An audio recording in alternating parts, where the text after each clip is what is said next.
হলে তাহলে সর্বপ্রথম আমার হ্যান্ড ওয়াশের জন্য আমার কী লাগবে? হ্যান্ড ওয়াশ লাগে।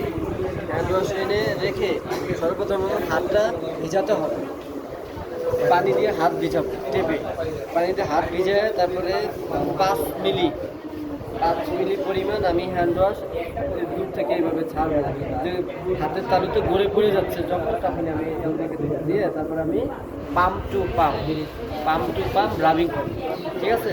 তারপরে পাম্প টু ডোরসাল রাবিং করি, পাম্প টু ডোরসাল রাবিং। তারপরে হলো ইন্টারনাল ক্লিনিং,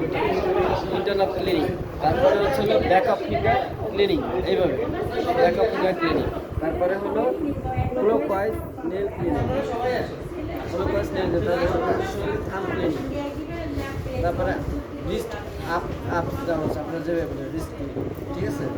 তারপর হলো আবার হাতটা ধুয়ে ফেলবো পানি দিয়ে, ধুয়ে ফেলে পরে এটা রিংস আপ, মানে হাতটা উপরে করে রাখা, যে পানিটা ঝরে পড়ে যাবে, অথবা এটা আপনি হাতটা শুকাতে পারেন, অথবা টিস্যু দিয়ে মুছে ওই টিস্যু দিয়ে আবার কলটা বন্ধ করে ডিসপোজাল বক্সে ফেলে দেবেন, কারণ এটা নর্মাল, ঠিক আছে?